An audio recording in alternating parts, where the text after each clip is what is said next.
For a moment, the slack shook the first-class cabin.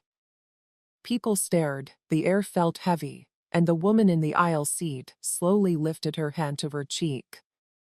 The flight attendant above her still looked angry, as if she had every right to do what she just did, but she didn't know that she had just slapped a powerful lawyer, and she also didn't know that the lawyer's husband owned the whole airline.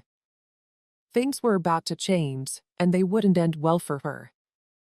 If you like these kinds of stories, don't forget to subscribe and turn on notifications so you never miss a new one. Naima adjusted her blazer as she sat down in first class and put her briefcase next to her. It had been a long, hard week, and all she wanted was a quiet flight home. The soft leather seat, muffled conversations, and distant sound of people boarding behind her should have been relaxing, but something about this flight already felt off. As soon as she stepped onto the plane, Naima noticed that the flight attendant's eyes lingered on her a little too long, and her face changed from professional to colder. She had been through this before, the silent questions and the subtle looks that suggested she didn't quite belong, but she was used to it. She had worked too hard to let something so small shake her. Before takeoff, she pulled out her phone to check her messages one last time. At the top of her screen, there was a safe message from her husband Idris. "Travels call me when you land." She smiled slightly and typed back a quick reply, "Boarded, see you soon." As she put her phone back in her bag, a shadow appeared over her. "Excuse me, ma'am," the flight attendant said, her voice clipped and firm. "Are you sure you're in the right seat?" Naima looked up and met the woman's narrowed eyes. The question threw her off for a moment. She slowly pulled out her boarding pass and handed it over without saying a word. The flight attendant, whose name tag said Lisa Caldwell, grabbed the ticket and scanned it, pursed her lips, and tightened her grip a little on the paper. "This is a first-class ticket," Lisa said, this time in a calmer voice, as if she was waiting for an explanation. "Yes, it is," Naima said, keeping her face neutral. Lisa hesitated, her eyes flickering around the cabin.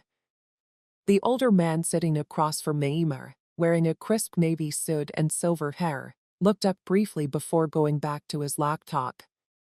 A young couple a few rows ahead whispered to each other, unaware of what was going on. "No one else seemed to notice or care," Lisa said. Shifted slightly and asked, "Are you traveling alone?" Naima tilted her head and looked at the woman for a moment. The question wasn't necessary, she had never seen anyone else ask that before. The woman said, "Yes." There was a long silence between them. Lisa's jaw tightened, and for a second it looked like she wanted to say something else, but she let out a sharp breath, gave back the boarding pass, and muttered, "All right," before turning around and walking away. Naima tucked the ticket into her bag and kept her face hidden. She had seen worse, a quiet dismissal. A few minutes went by, and flight attendants moved through the first-class cabin, handing out drinks and warm towels. Naima stayed by herself and patiently waited, but her eyes followed Lisa as she served the other passengers. Lisa served the businessman first, and with a warm smile, she said, "Here you go, sir. Enjoy your drink." She then moved down the row and gave fresh orange juice to the young couple ahead of her, briefly chatting with them before continuing. Lisa stopped at Naima's seat and asked, "Would you like anything to drink?" Lisa's tone was flat, and Naima met her gaze. Her voice was calm, and she said, "Water, please." Lisa didn't nod or acknowledge her request, she just turned on her heel and walked away.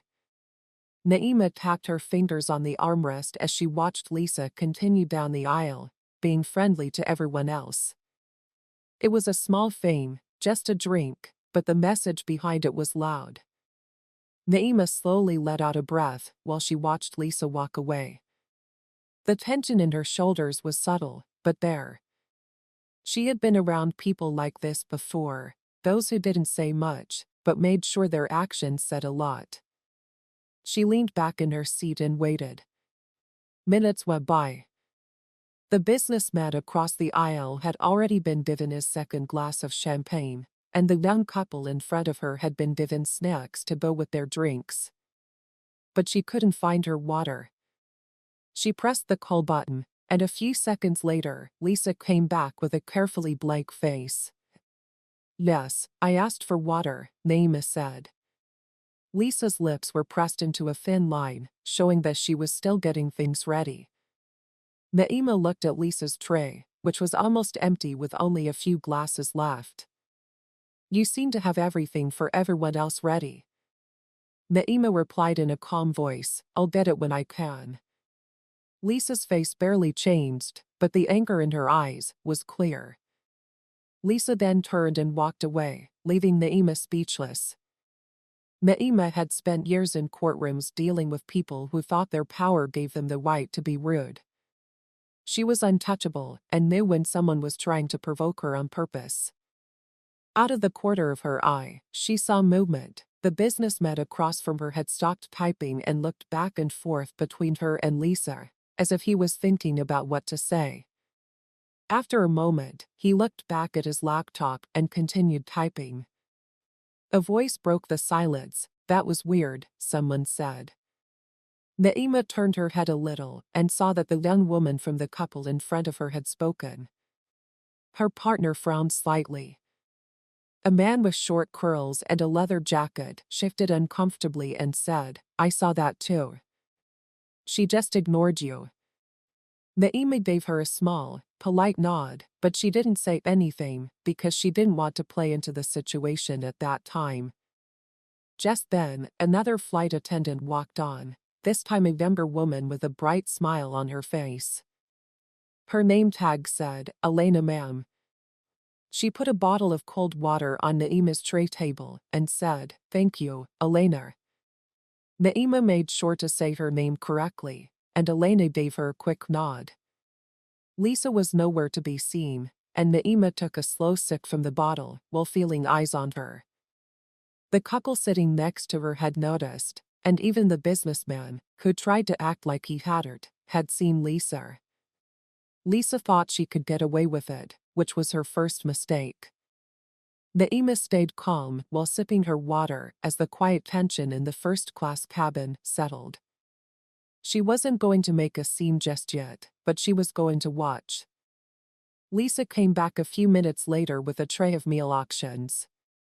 She walked down the aisle with the same careful politeness she had shown before, making sure that every passenger felt comfortable. But when she got to Naima's seat, there was another pause that was just long enough to be deliberate. We have 2 options for dinner, Lisa said, grilled salmon with vegetables or pasta with cream sauce. Naima looked at her evenly and said, I'll have the salmon. Lisa's fingers started to twitch. The man across the aisle who had ordered after her was already cutting into his salmon, and steam was still rising from his plate. The young woman in the next row whispered something to her partner again. Naima let the silence stretch before answering, then I'll have the pasta. Lisa dropped the plate in front of her with just the right amount of force, and the silverware rattled against the tray table. Enjoy, Lisa muttered, turning away before Naima could answer.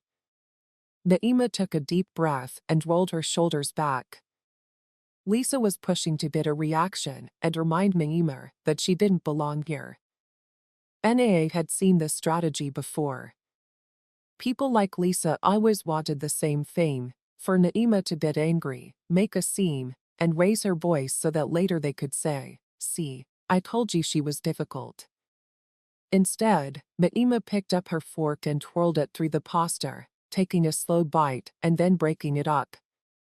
Looking at Lisa, she put the phone down next to her plate and sent a single message, Flight 208 First Class, you might want to handle something. Lisa realized she had made a mistake. She thought she was in charge, but she had no idea what was going to happen next. Naima kept eating, moving slowly and deliberately. She didn't rush or fidget. She wanted Lisa to think nothing had changed, but it had. The message had been sent across the aisle, and the businessman moved in his seat, clearly aware of what had just happened.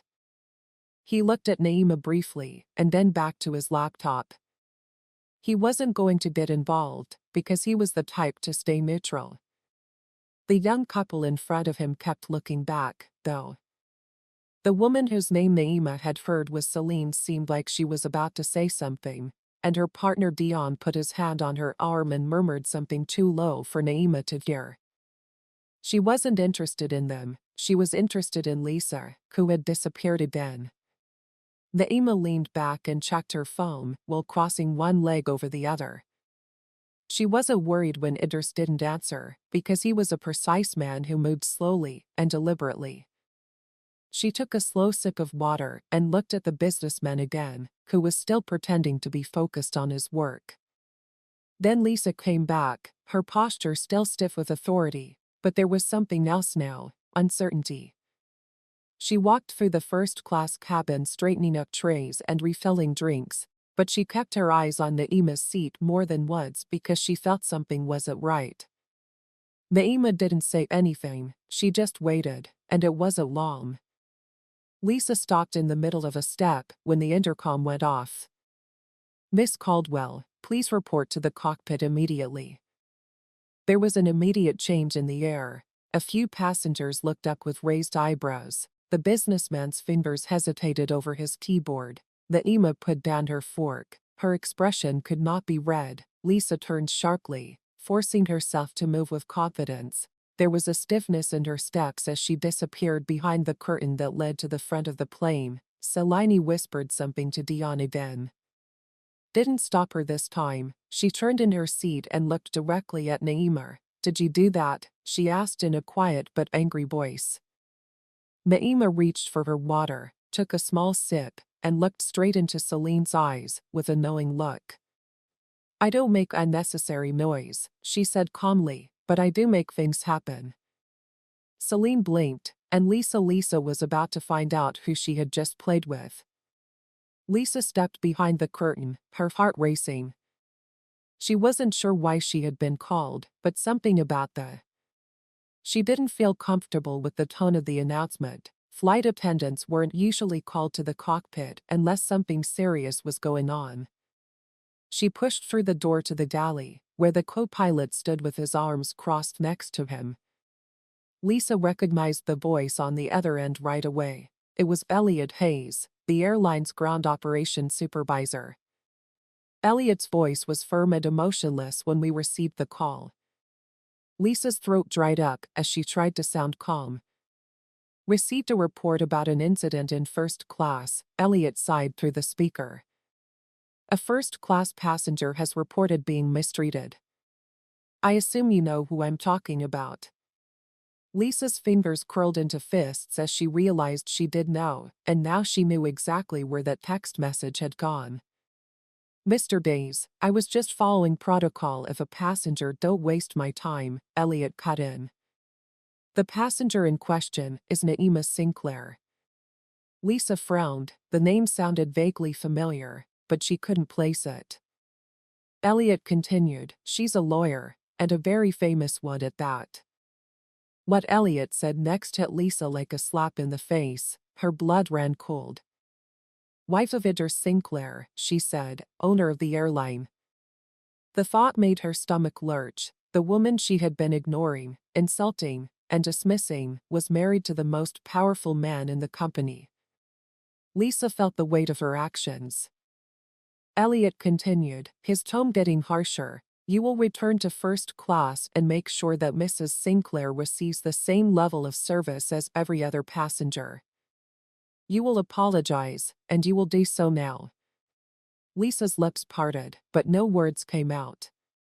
Elliot also said, "Upon landing, you will report to the airline's executive office for a formal review of your conduct." Lisa's breath came faster, and she felt the heat of shame creeping up her neck. "Am I clear?" Lisa forced her voice to stay. Even though Sir Bit Elliot said, "Fix your mistake," the line went dead, and Lisa stood still. How could she fix something like this? She had just embarrassed the husband of the man who owned the plane she was flying in, and now she had to walk back to first class and face her.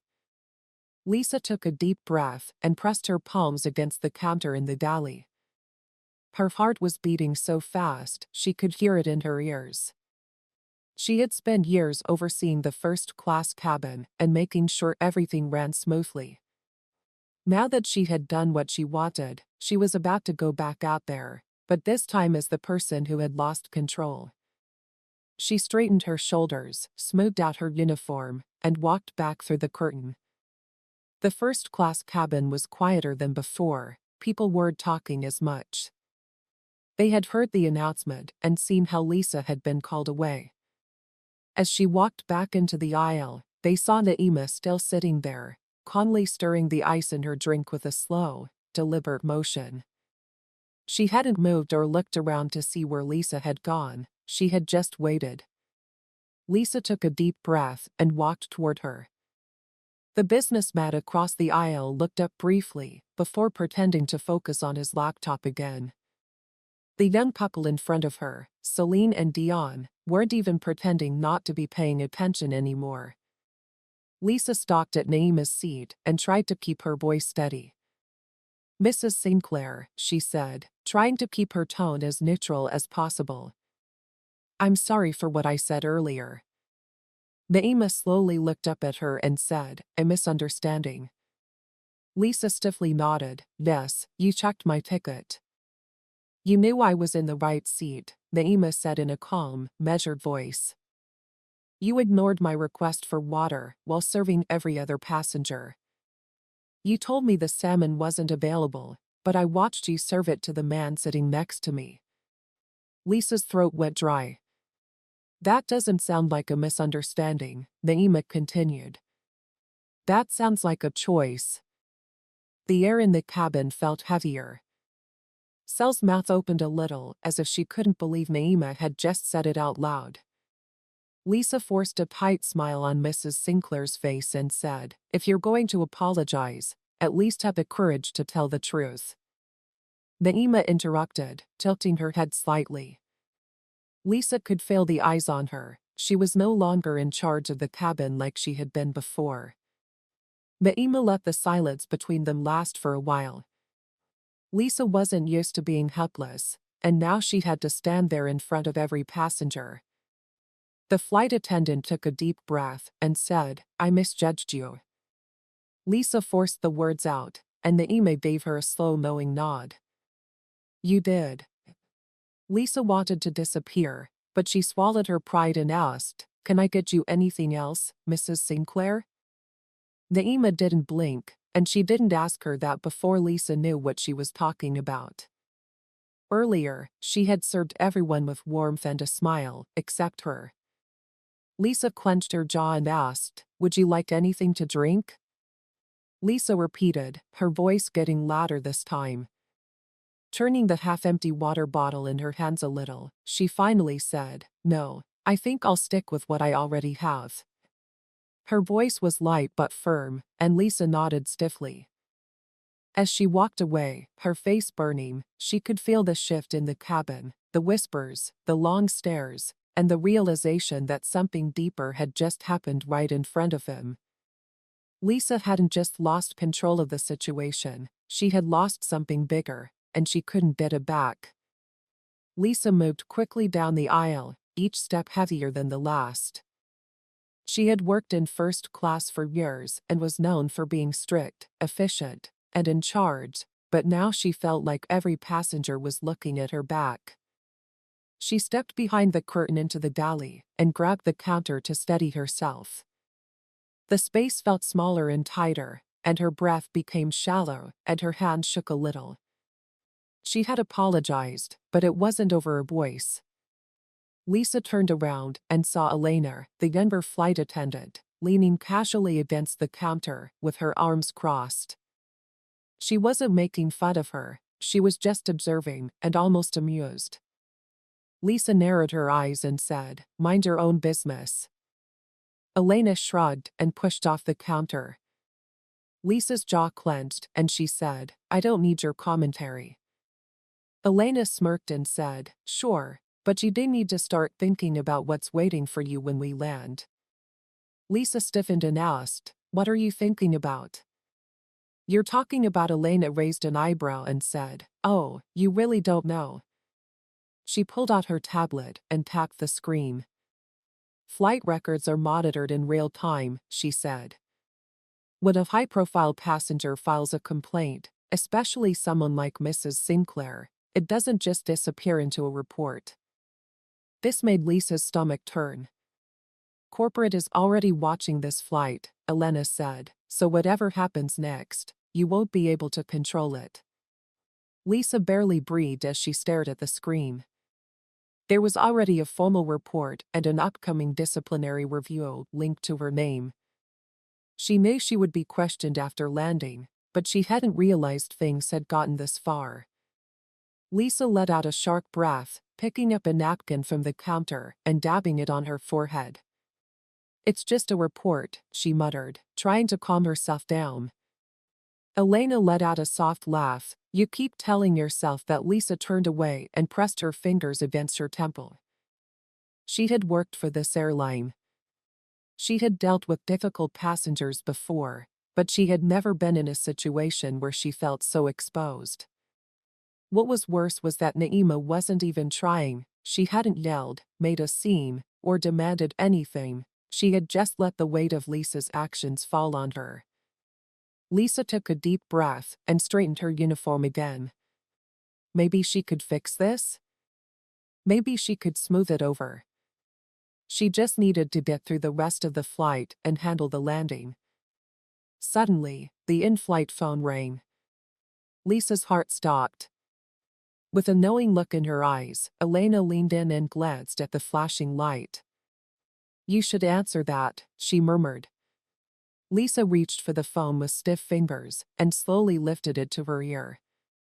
"This is Dominic Hopper, Vice President of Operations, Ms. Caldwell." Upon landing, "You will be escorted to the corporate office for an immediate review." Lisa's mouth went dry. "Do not speak to any passengers, do not leave the aircraft without supervision, and do not attempt to cover up what." As was already said, Lisa gripped the receiver so tightly that her knuckles turned white. "Am I clear?" asked the voice on the other end, and Lisa's stomach twisted into knots as she forced out, "Yes, sir." The line clicked dead, and Lisa set the phone down slowly, her breathing shallow. "Well," Elena murmured, "that sounds serious." Lisa didn't answer, because she already knew how serious it was. She had been trying to remind Naima Sinclair that she didn't belong, but now Lisa was the one who didn't.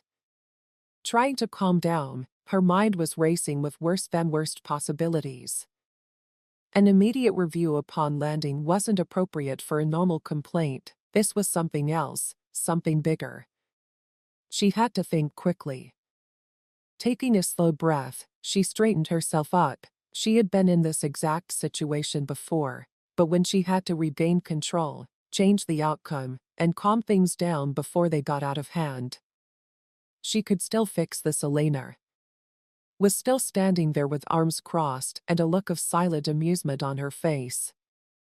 Lisa hated it that the girl was enjoying watching her fall. Lisa swallowed her anger and turned around, stepping back through the curtain into the first-class cabin. The atmosphere felt different. Everything looked the same: the soft lighting, the quiet hum of conversation, the sound of silverware clinking against plates, but there was something off about the way the businessman across from the emo would look up from his work. Even though Lisa knew he had seen everything, she couldn't help but notice that the young couple a few rows ahead had stopped whispering and were just watching. But most of all, she could feel it in Naima's still, calm, unmoving body language. She wasn't smirking, smug, or even angry. She was just waiting. Lisa clenched her jaw and forced a polite expression onto her face as she walked down the aisle. She had to act normal and act like nothing had happened, so she approached a passenger in. The man in the row ahead of Naima asked smoothly, "Can I get you anything else, sir?" The middle-aged traveler in a charcoal suit hesitated, then cleared his throat and said, "No, I'm fine." His voice was unusually cautious. Lisa nodded and turned her head slightly towards Celine and Dion. "You're asking now," she said, her voice light but laced with something sharper. Lisa felt heat rise to her neck. "It's my job to check on passengers." Dion muttered, "Huh," and Lisa's stomach turned. She shouldn't have looked at Naa right then, but she did, and that was her mistake. Naima didn't say anything because she didn't have to, but her eyes met Lisa's and she knew she was waiting for something. Lisa quickly turned away and ran to the front of the cabin before she lost her cool. The plane was starting to descend, and the captain's voice came over the intercom to remind everyone to get ready for landing. Lisa had never been. Elena was still in the galley, pressing her back against the counter and resting her hands on the cool surface. Lisa could feel the number flight attendant watching her, too. After a moment, Elena said, "I bet Mrs. Sinclair doesn't even need to say anything." Lisa didn't answer. "She's not making demands, she's not yelling." Elena kept tilting her head thoughtfully. "She's just sitting there letting you crash yourself." Lisa, is nails dug into the counter, leaned in a little and lowered her voice. "That's worse, isn't it?" Lisa's stomach churned and her throat dried out because she knew it was true. She had always been in charge, deciding how things ran, who bought what treatment, and who wasn't taken seriously. Now she wasn't just losing control, she had already lost it, and there was nothing she could do to get it back. The seatbelt sign went off, and Lisa took a sharp breath. The descent had begun, and with it, the real fall was just beginning. Lisa gripped the edge of the counter and stared at the galley wall as if it could give her a way out. She had to figure out how to fix this before they landed. This wasn't just a bad interaction with a passenger. It wasn't a small complaint she could ignore or talk her way out of. It was a direct problem with the wife of the airline's most powerful man, and Lisa had taken it personally. She had worked too hard for this, spending too many years moving up the ranks to make sure first class ran exactly the way she liked. Lisa stole a slow breath and then stepped back into the first-class cabin. The mood had changed even more. The descent had made the passengers quieter, but there was still a thick sense of tension in the air. Lisa knew why everyone was waiting to see what happened when they landed. She couldn't let things get worse. She squatted her shoulders and walked back toward Naima's seat, trying to keep her expression neutral because she wasn't sure if she was going to cry or not.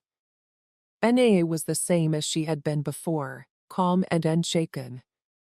The ice in her glass had melted, leaving a pool of condensation at the base, but Lisa hadn't touched it. Lisa stalked next to her and lowered her voice. "Mrs. Sinclair," she asked, "is there anything else I can do for you before we land?" Naima looked up at her, blinking slowly, as if she found the sudden change in tone funny. Lisa felt the weight of the moment. If Naima made one more complaint, it would be over.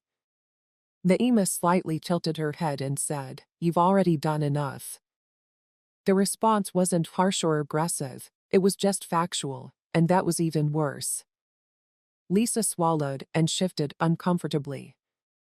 "I just want to make sure you have everything you need." Naima let out a slow breath, and Lisa knew she was thinking about what to say. After a short pause, she spoke. "You've already made your choices," she said in a soft but firm voice. "I think it's time you deal with them," she added. Lisa's heart rate went up. Naima's lack of a response was the response. She wasn't demanding anything. She wasn't calling for the captain. Instead, she was letting Lisa's mistakes handle everything. Lisa took a deep breath and stepped back. She had to keep moving to make it look like everything was okay, but it wasn't. Eventually, the businessman across the aisle spoke up. "You might want to take a seat," he said, barely looking up from his laptop. "Landing soon." Lisa turned toward the front of the plane, her movements stiff. Passengers were fastening their seat belts, getting ready for touchdown, the same routine she had seen a million times before. Lisa moved back to the galley and pressed her hands against the cool surface of the counter. Her mind raced with thoughts of whether she would be fired or suspended. She thought she might be able to spin it by saying she was just following protocol, but even she knew that wouldn't work. This wasn't about protocol, it was about who she had chosen to challenge, and Naima Sinclair hadn't needed to yell or fight, she had just let Lisa destroy herself. The cabin crew's intercom went off, and they could hear. Lisa forced herself to breathe as the plane slid down the runway with a slight tilt. She wanted to disappear, but there was nowhere to go. As soon as the wheels hit the ground, Lisa knew that her career, reputation, and whole future were about to crash. The plane landed with a smooth but final impact, with the tires skimming the runway before settling into their full weight. The familiar jolt that usually meant the end of a successful flight felt different this time for Lisa. It didn't mean a shift meant the start of something much worse. She stood frozen in the galley, holding on to the counter like it was the only thing holding her up. Around her, the cabin was filled with the sounds of landing seat belts clicking open and people moving around and reaching for their belongings before the light even went out. Lisa's stomach twisted painfully because she knew what was waiting for her outside the plane: security, corporate judgment, and worst of all, Sinclair himself. The intercom cracked and the voice of the captain resounded through the cabin. "Ladies and gentlemen, welcome to our destination. It is 4:32 p.m. here. Please stay seated until we get to the gate and the seatbelt sign is turned off. On behalf of our crew, thank you for flying with us today." Lisa hardly heard the words because her heart was beating so fast she thought she might pass out. She needed to get off the plane and talk to the captain to explain what was going on before things got worse. Before she could move, the in-flight phone rang loudly. Elena, who was standing a few feet away, raised an eyebrow and asked, "Are you going to answer that?" Lisa's fingers shook as she reached for the receiver. She held it to her ear and barely kept her voice steady as she said, "This is Lisa Caldwell." A cold, unforgiving male voice answered, "This is Dominic Hopper, Vice President of Operations for M. Caldwell. Please stay in the aircraft until instructed. Security will be boarding shortly." Lisa's grip on the phone tightened. "Sir," she said, "sir." The line clicked dead, and Elena let out a low whistle. Security was sending her onto the plane, not waiting for her at the gate or calling her in for a meeting. They were coming to get her. Passengers started getting up to get their bags from the overhead bins. People in first class were moving more slowly than those in economy, taking their time to adjust their coats and stretch their arms, but Lisa's attention was drawn to Naima, who was still sitting there calmly as if she had all the time in the world. She wasn't in a hurry to get her things and didn't fumble with her phone. She waited because she knew Lisa felt it. This wasn't just an inconvenience for her, it was meant to be embarrassing in public. Realizing this made her feel even more panicked. She had to do something, but it was too late. The doors opened, and security officers walked in. There was a hush in the front rows as Lisa saw the two tall, stern security officers. One of them stepped forward and looked down at a piece of paper. He then looked up and said, "Yuck." Whispers went through first class. The businessman looked up with a frown, and Celine and Dion stared directly at Lisa. Lisa felt her legs weaken, and she forced a smile to save face. "I don't understand," she said, even though she knew exactly what she was saying. "This is an internal matter," the officer said, continuing, "We need you to step off the aircraft." As the passengers watched, Lisa swallowed hard. This couldn't be happening this way. She looked at Elena as if hoping the longer flight. The attendant might say something that would help her, but Elena just sighed and said, Good luck with that. Elle's hands were curled into fists, and it was hard to tell if her face was red from anger, shame, or pure fear. Lisa stiffened, and she knew who it was before she even turned her head. Naima had finally stood up. She adjusted her blazer, slowly and deliberately, before meeting Lisa's gaze. Her expression was calm, but her eyes were sharper than ever. Lisa tried to stay put and stare back, but Naima just gave. Lisa's stomach dropped. She turned back to security and swallowed hard. Her voice barely worked as she muttered, "Fine, let go." The officer moved out of the way to let her go, and Lisa took one step, then another. The walk down the aisle had never felt so long. People watched her, some whispered, some stared directly, and others avoided her eyes completely. The businessman tapped his keyboard like nothing was happening, but his jaw was tight. Celine shook her head. Lisa pushed herself forward one step at a time. She had walked through first class thousands of times before, but this time she was walking through as a disgraced employee, and Naima Sinclair was watching her the same way Lisa had watched her.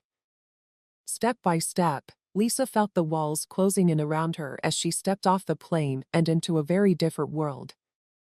As soon as Lisa stepped onto the jet bridge, she felt the air shift around her. The walls, which had been a normal part of her routine, felt too narrow, suffocating her feet. Two security officers stood behind her, staring at her blankly. They weren't grabbing her or treating her like a criminal, but their presence alone was enough. This wasn't a normal post-flight debriefing. It was an escort, a forced removal, and a public display of consequence. People in economy began getting off the plane behind her, some looking at her with interest as they went by, some whispering, and a few even stole a second look as if they were. Lisa's stomach turned because she recognized her from the tense atmosphere on the flight. She had always loved the airport and the sense of control and authority that came with walking through terminals in uniform, knowing she was one of the few people who could make decisions about how things ran. Now she felt like an outsider as she walked through it like she belonged. As they got closer to the exit, Lisa saw a group of airline executives waiting near the security station. There were 3 men and 1 woman in suits, their arms crossed, and their faces couldn't be read. Lisa took a deep breath and said, "I'm not ready yet. I need time to write a statement and come up with a defense." But as soon as she asked about Naima Sinclair's seat, one of the executives stepped forward. His name was James Cotter, and he was the director of flight operations. He was known for being fair but cruel, and he put the airline's public image above all else. Lisa had worked for him for years, and he had even praised her for how well she managed first class. Now, his blue eyes held no surprise. "Warm Caldwell," he said in a clipped voice, "follow us." Lisa's throat tightened, but she stiffly nodded and stepped into pace with them. The walk to the executive lounge was brutal. Lisa felt every glance and shift of the crowd as people noticed the uniformed officers escorting her. Some looked on with interest, others with disinterest, but a few seemed to remember what was going on. She saw Daniel, a young man who usually did first-class check-ins, and he met her gaze. Lisa clenched her teeth and looked away quickly. She felt like she was already being erased. No one would defend her or speak up because no one wanted to take a chance on going against Idris and CLA's company. Eventually, they got to the executive lounge, which was a quiet room with glass walls and away from the public eye.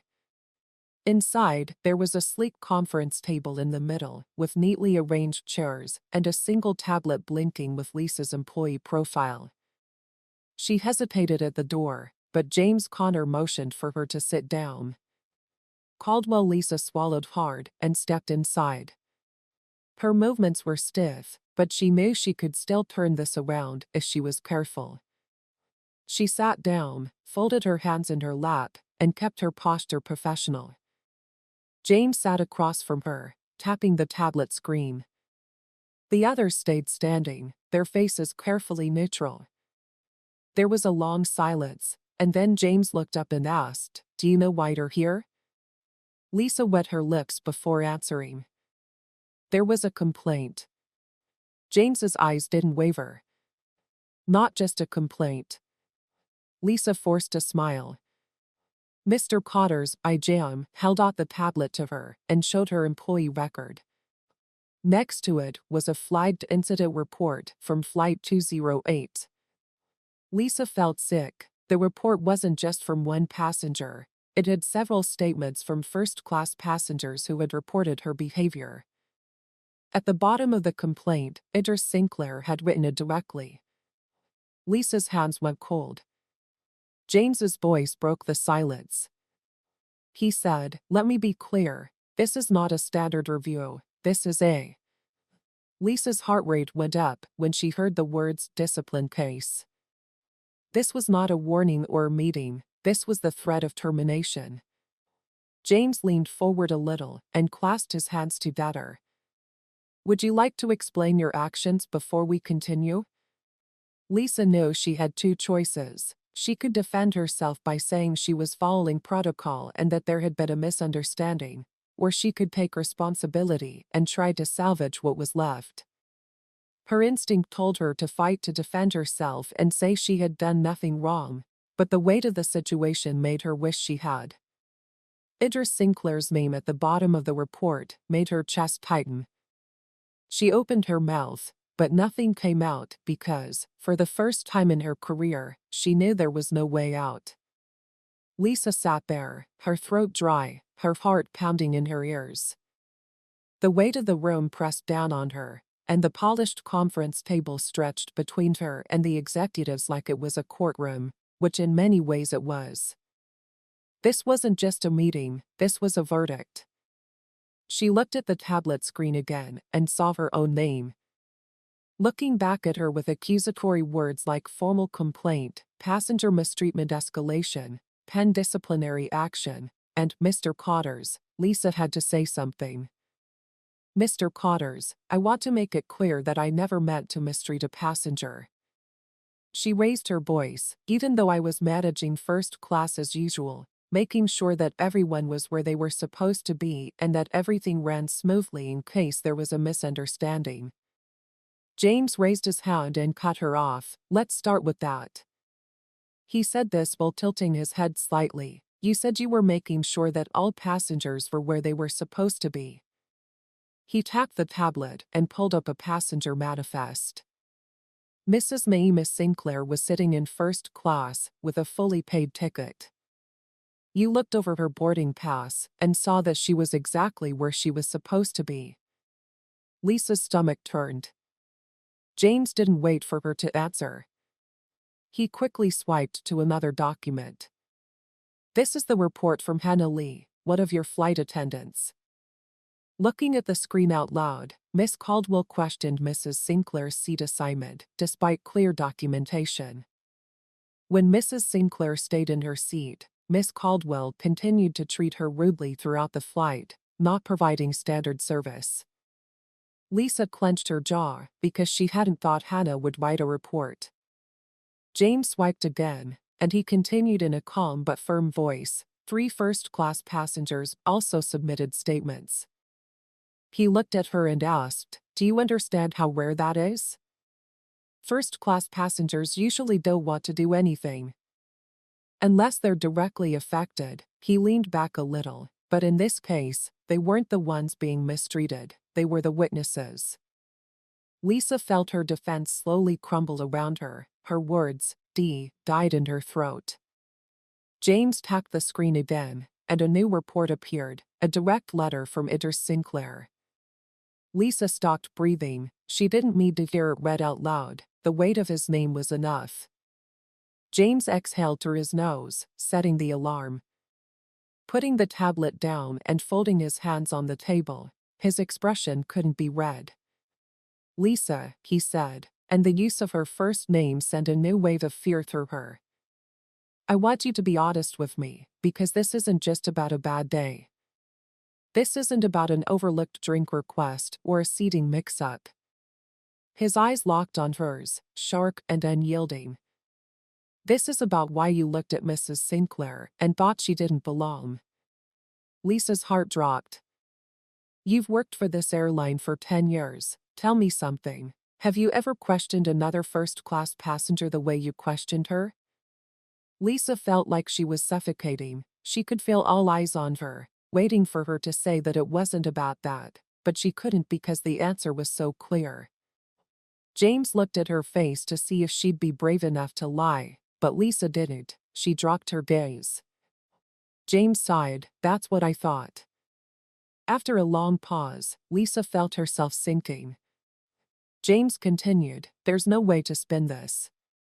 You had multiple chances to correct your course. You could have apologized the first time Mrs. Sinclair made it clear she wasn't moving. You could have treated her with the same professionalism as every other first-class passenger, but instead you shook your head. You dug your own grave. Lisa's hands shook onto the table.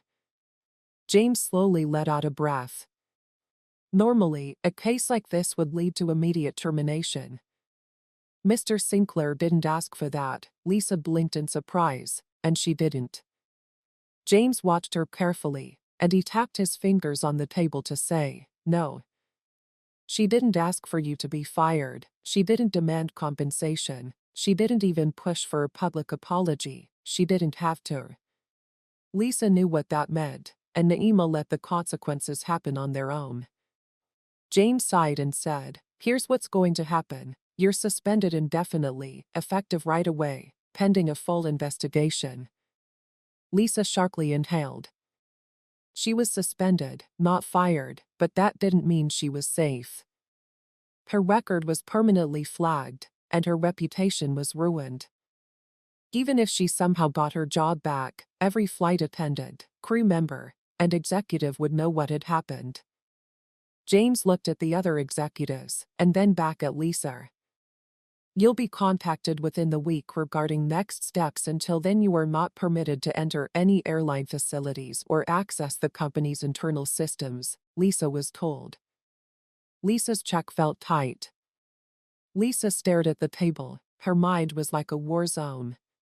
She wanted to defend herself by saying it was all a misunderstanding and she hadn't meant for any of this to happen, but she knew the truth, and so did they.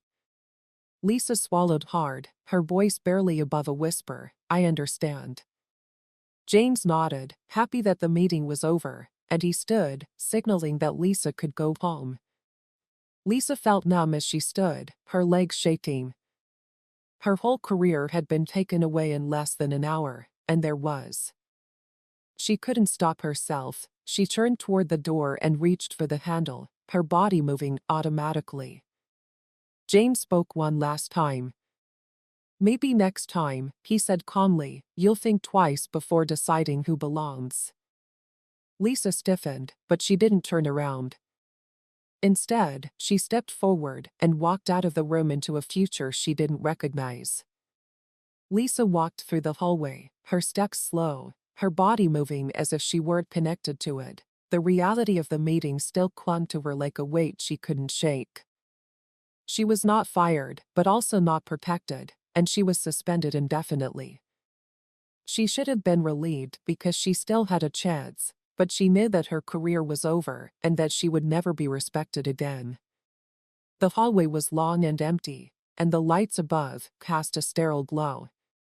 She barely noticed where she was walking and was only aware of the faint murmur of conversations behind office doors and the distant sounds of suitcases rolling across the terminal. The air blast from outside didn't help her calm down as she pushed open the door to the employee parking lot. She stood there for a moment, staring out at the rows of parked cars. Her car was right where she had left it this morning when she walked into the airport, sure that she was in charge of everything. She had started the day thinking she couldn't be touched, but now she wasn't sure who she was. She forced herself to move, stepping down the stairs. As she walked down the sidewalk toward the far lot where employees parked, the wind whipped past her and stung her face. Everything felt different. The airport, the company she had worked for, the job that had been her identity. They weren't hers anymore. Not really. She reached for her keys and fumbled for them, her fingers cold and shaky. She yanked the door open, slid inside, and slammed it shut, her breathing quick and uneven for a long time. She just sat there in silence, alone, for the first time since the plane had landed. Lisa realized how badly she had messed up everything. She let herself break, and her whole body shook as a wave of crushing shame hit her. How had she let it get this far? She had built herself up to be untouchable, someone who knew how to stay in control, and someone who respected how to keep everything exactly as it should be. But today, she had lost everything, and for what a power play that had backfired spectacularly. Lisa squeezed her eyes shut. Naima Sinclair's face kept flashing in her mind. She hadn't yelled, raised her voice, or demanded an apology. She had just watched Lisa sink. And that was what made it all so much worse. Lisa had done this to herself. She wasn't suspended because someone had lied about her. She wasn't sitting in her car about to lose her whole career because of an unfair corporate decision. She was here because she had made a choice to fire a passenger. She had made a choice to treat someone badly. She made a choice that cost her everything. Her breathing was now ragged, shallow, and uneven, and her body hurt from the weight of it all. She didn't cry. Lisa Caldwell wasn't the emotional type, but the empty feeling in her chest was worse, because crying would have let it out. This question mark was going to stay with her. When she finally opened her eyes and looked at herself in the rearview mirror, she saw someone she hadn't seen before in her career. Lisa took a deep breath and gripped the wheel even tighter. She didn't know what would happen next. Would the airline fire her? Would another company hire her again? She didn't know, but one thing was for sure. Today wasn't just a bad day at work. It was the day everything changed, and there was no going back. Lisa sat in her car, the only sound being the wind. The distant hum of airplanes taking off and landing at the airport she used to walk with confidence and authority, but now felt like it had rejected her completely. She didn't belong here anymore. The silence inside the car was unbearable. It wasn't the kind of silence that let her take deep breaths and think clearly. It was the kind that pressed down on her and forced her to face the truth. She had ruined herself. She had spent years thinking she was above everything else. She knew how to deal with people and put them in their place without putting any blame on herself, but today there was no hiding what she had done, no covering it up, and no making it into a misunderstanding. Everyone saw her for what she was, and worst of all, so had she. She was hunched over her phone, desperately looking for a way out. Maybe she could talk to someone at corporate and convince them that she had been misunderstood. Maybe, just maybe, she could get away with it. One could say that she wasn't like that, but what would she say? That she had made a mistake? That it hadn't been about anything other than standard protocol? Lisa couldn't even convince herself of that anymore. She clenched her teeth and threw her phone onto the passenger seat with a shaky exhale. She thought about the moment it all began, Naima Sinclair sitting in that first-class seat, where she belonged. Lisa was annoyed and wanted to challenge her right away, to make her feel out of place. At the time, she felt justified. When someone knocked on her car window, Lisa jerked her head sharply, and her heart jumped into her throat.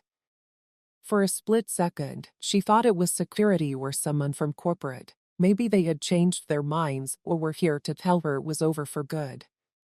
But when she saw who it was, Naima Sinclair, her whole body tensed up and her blazer still perfectly in place. As she had been the whole flight, Lisa wasn't sure if she should roll down the window or act like she hadn't seen her. But what was the point? Naima already knew she had seen her. Lisa swallowed hard and reached for the window control, lowering it just enough. For a long time, neither of them spoke. Lisa wasn't sure what she was expecting, gloating or one last comment to really stick it to them. But when Naima finally spoke, her voice was quiet and controlled, making it sound like she. Lisa's breath stopped, and she couldn't answer. Naima looked at her for a moment, then at the airport behind them, the place Lisa had called her own for so long. I didn't have to say anything, Naa continued, because I knew you would say everything for me, Lisa said. Lisa's jaw tightened, and her fingers dug into her lap. I wasn't the one who made this happen, Naima said, tilting her head slightly. You did. Lisa had spent the whole day thinking about what had happened to her. She hadn't stopped to think about what she had done in a while. She wanted to argue and make excuses like, I was just following protocol, I didn't mean anything by it, and I treat everyone the same, but she didn't because she knew it wasn't true. Naima didn't look angry or vindictive, she just looked like someone who had already moved on from the situation. That was what hurt the most. Lisa had lost everything over this, but to Naima, it was just another Tuesday. Naima gave Lisa one last look before taking a step back. Naima told Lisa, I hope you sit with this for a very, very long time. Lisa swallowed her dry throat, and then Naima turned and walked toward the waiting black car parked near the curb. The driver stepped out and opened the door for her, and she slid in smoothly. Lisa stared, her chest felt tight, and her vision blurred around the edges. Naima was right, Lisa was going to sit with this for a very, very long time. Lisa sat in her car and did nothing while she watched Naima's black car pull away from the curb and disappear. Lisa should have looked away from the steady flow of airport traffic, started her own engine, and left, just like Naima had, because that was the real punishment, wasn't it? Naima wasn't stuck here. She wasn't the one questioning everything about herself or staring at herself in the rearview mirror wondering how she got here. Lisa was. Lisa was stuck. She reached for her phone, her fingers trembling as they scrolled through her contacts. She needed to call someone, anyone who could help. She slid her finger over a name and thought of Kendra Wallace, a senior flight attendant who had worked for the airline almost as long as she had. If anyone would listen, it would be her. Lisa hesitated and then pressed the call button. The phone rang twice, and then the tone said, Kendra Wallace is unavailable. Please leave a message. The automatic voice hit her like a brick, and she pulled the phone away and stared at the screen for a second before pressing end. Lisa's fingers tightened around the phone. Maybe Kendra wasn't ignoring her, maybe she was just busy, maybe it was nothing, but the thought kept coming back to her. Lisa's name had already been dragged through corporate. Administrators knew about it, security knew about it, and many others knew about it. She scrolled again and found her supervisor's name, Rachel Morris, the person who had fought for her promotion, the one who had trusted her to handle first-class operations without supervision. Lisa stared at the name for a long time, debating whether to call. Would Rachel answer? Would she even want to? Lisa's thumb hovered over the button. Then at the last second she shut off her screen and dropped the phone onto the passenger seat. What was she even going to say? That she was sorry? She wasn't even sure. She was not because she didn't regret it, she did, but because she had spent so many years believing she was right, believing that her way of doing things was the best way, and now in the span of one flight she had been forced to face something she had never wanted to admit. She had never been as untouchable as she thought. She gritted her teeth, her hands tightening around the steering wheel. What now? Did she wait out the suspension, hope for a miracle? Did she start looking for other jobs? Could she even get another job after this? What airline would hire someone who had been suspended by a CEO's direct order? Lisa pressed her forehead against the steering wheel, her breathing shallow. This wasn't just a setback, this was the end of the life she had built. She had spent 10 years crafting her reputation, making sure she had control, making sure that everyone in first class knew who was in charge, and now she had no control over anything and everyone knew it. She squeezed her eyes shut, trying to block out the flood of thoughts, but they wouldn't stop. What if they never reinstated her? What if she was blacklisted from the industry? What if she had to start over from nothing? Lisa's breath came out unsteady for the first time since stepping onto that plane. She was forced to accept a truth she had never been ready for. She had always been the one with power, and now she knew exactly what it felt like to have it stripped away. This wasn't just about a mistake. This wasn't just about one flight. This was about who she was, or rather who she had been. Lisa didn't know what came next. For the first time in years, she didn't have a plan, no quick fix, no strategy, just the cold, hollow realization that everything she thought she knew about herself had shattered, and this time there was no one else to blame. Lisa inhaled sharply, gripping the wheel so tightly that her knuckles turned white. Then slowly she turned the key in the ignition. The engine hummed to life, but she didn't drive. She just sat there staring at the road ahead. But for the first time in her life, Lisa had no idea where she was going. If you enjoyed this story, make sure to like this video and share your thoughts in the comments below. What do you think should have happened to Lisa? Let us know, and don't forget to subscribe to the channel for more stories like this.